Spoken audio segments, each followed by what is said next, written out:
I'm Callie. My name is Steele. I am a songwriter. I play in a band. I am a YouTuber. I love the outdoors. And I'm divorced. And I'm divorced. I'm letting go.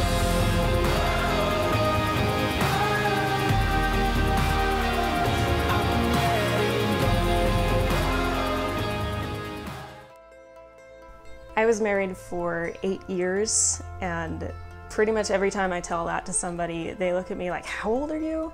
You don't even look old enough to have been married that long. And I'm not. I got married when I was 19. I wouldn't recommend it, though a lot of people do, and they're lucky, and it works out great.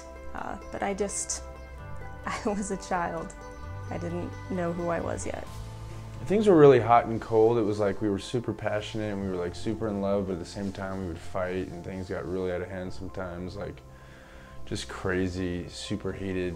And her family thought it would be a good idea that would solve things if we got married. They thought that would stabilize a relationship. And we'd been dating for about a year, and I was fully convinced that I was in love with her and that I wanted to get married. But I think the red flags were that we just didn't have as much in common as you probably should. My husband was a few years older than me. He was already pretty successful in business, and I think he just looked at me and saw this awesome, confident person. And when we got married, like any kid being on their own for the first time after high school, I was suddenly like, oh, the world.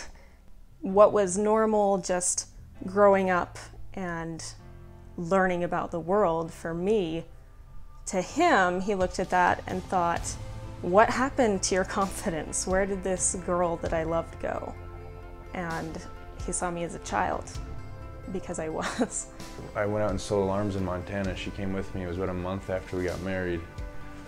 And things probably went pretty well. I think it's because we like left, and it was like I was away from the band for a while, and it was just like her, and it was just me and her, you know, out in like some place we didn't know, so we kind of had to stick together a little bit, and that was probably the best period. I always would openly communicate my feelings. I would say, I don't feel like you show me enough affection, or, you know, I'd always have something to tell him, like, how can we work this out? How can we communicate this and change our situation so that we can be happy? And he would always kind of say, well, I'm happy, you're not, you must be depressed, it's your fault.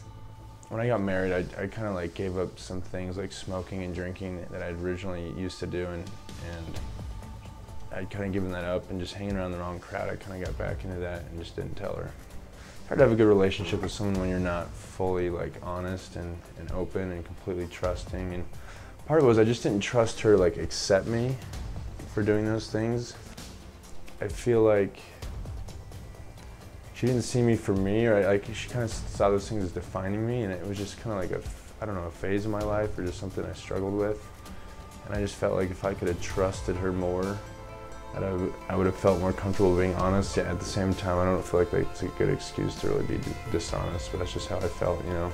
So around that time, I was working on my second album. I had a really good friend, a longtime friend who was a drummer, that I flew out from Utah to Los Angeles to work on this record with me. And I spent a week just doing this musical project, hanging out with this friend of mine. And he was an attractive guy, but I had known him for years and never had feelings for him. Never thought anything like that. And just in that week of hanging out and talking to somebody who respected me, having intelligent conversation, I had feelings for this person. I didn't tell him, I didn't cheat on my husband, but sometimes it takes a glimpse of what you could have to realize what you deserve. We had just been fighting a lot, and I just one day decided I couldn't take it anymore. So I left, and I started living in the back of my truck, actually. I was just playing music, and I was just going to rehearsal and just playing shows. And she was understanding, I guess, for the first little bit, but I just didn't want to talk to her. She wanted to talk. She wanted to get, you know, like work things out. And I did, but I was like, I just need time, I need time, I need time. And eventually, after 2 months, she just it was too long for her, so she filed for divorce. It's so important that you realize no time is wasted.